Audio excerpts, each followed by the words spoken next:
Namaste. Welcome to the next brand new series by Agile Beyond Boundary.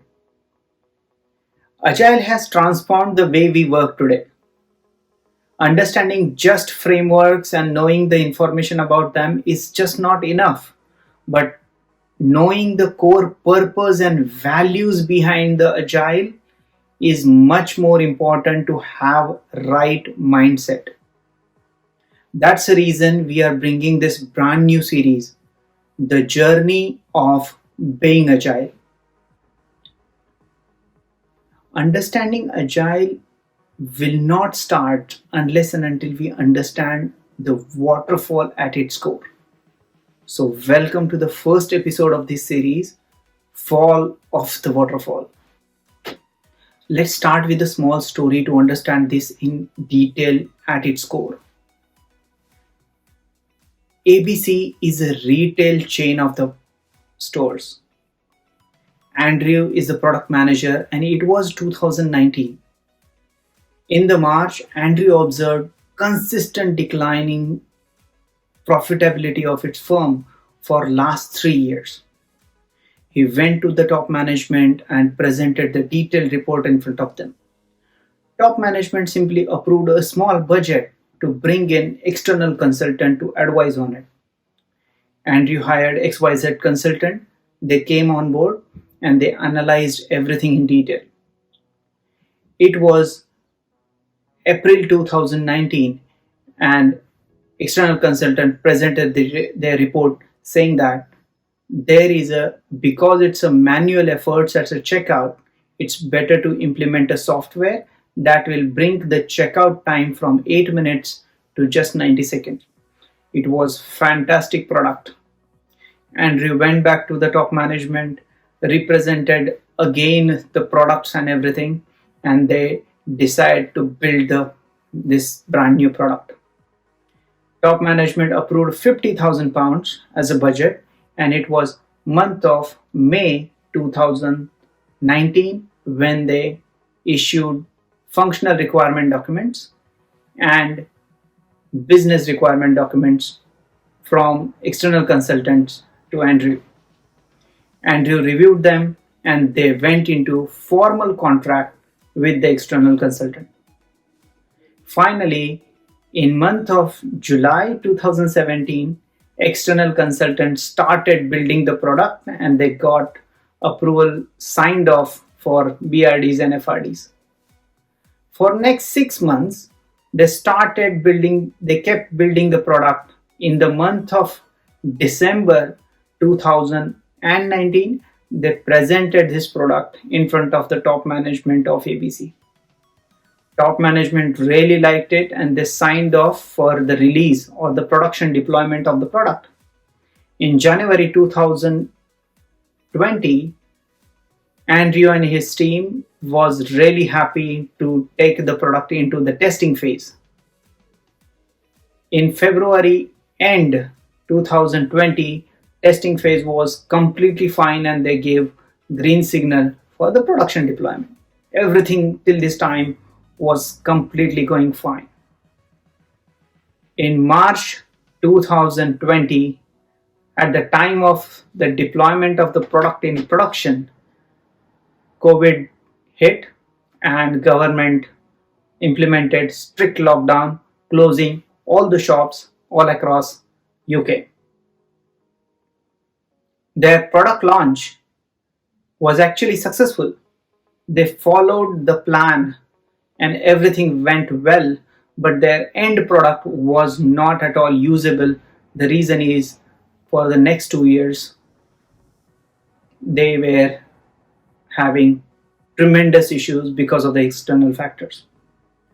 Let's go back and revise this story. What they did. They followed every single step very strictly. They went for initial analysis and budget approvals. They went for the development phase. They went for the testing phase. And they went for the production deployment phase. Before this, they got formal contractual approvals between both the parties.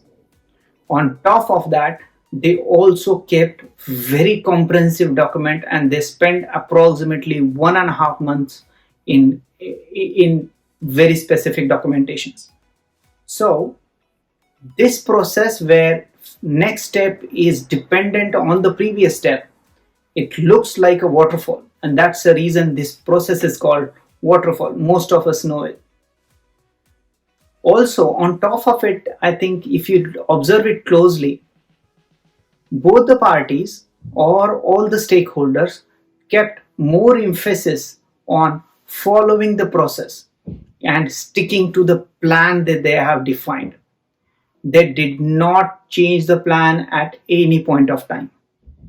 Also, contract was duly done between the supplier as well as the receiver of the services. So there was a formal contract which bind the client and the receiver service providers. One more thing, rather than focusing on the people, the entire focus was on the processes.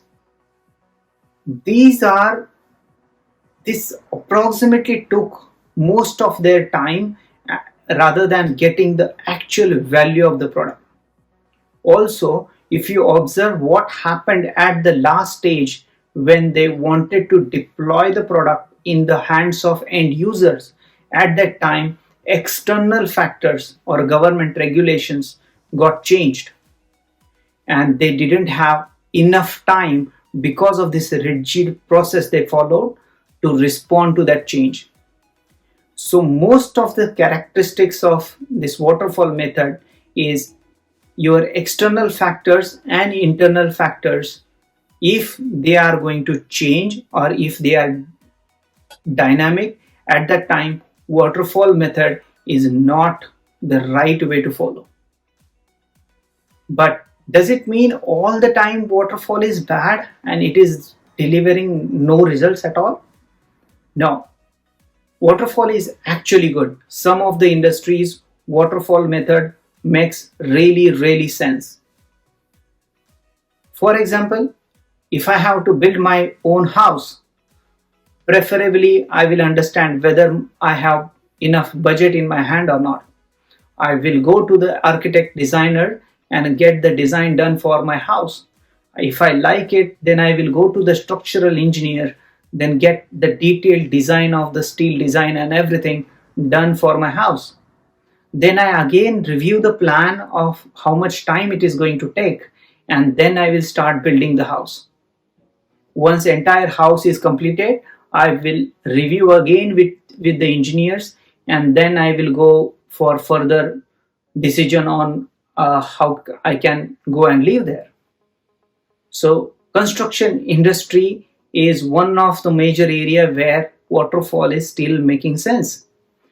In short, waterfall makes immense value when there are very less dynamic nature in your internal factors and your external factors. If any of the industry is so dynamic where the external factors are going to be changed, you need to be adaptable or responsive to those changes. And that's the reason at that particular point, waterfall methodology doesn't add much value. Knowing the correct instance of our internal and external factors make more sense before we decide on the methodology. So this is all about waterfall, its purpose, its values, and its importance also. Waterfall is not at all bad. It added the immense value to IT industry in 1980s, 1990s. The reason was external factor to the IT industry at that time were not that dynamic. Very few players were in the IT industry, and at that time it was making really sense to have very structured approach to deliver the products. After the internet penetration of around 1990s and 2000, every single factor in the external and the internal industry, they become so much dynamic that everybody has to adapt very quickly in their products. So I hope you liked this particular session on the waterfall and its purpose and values and the outcomes. Stay tuned for next episode of this series. Don't forget to share your feedback in the comment box or share it with your friends who wants to know about uh, more details on waterfall or journey of being agile. Thank you very much. Stay tuned.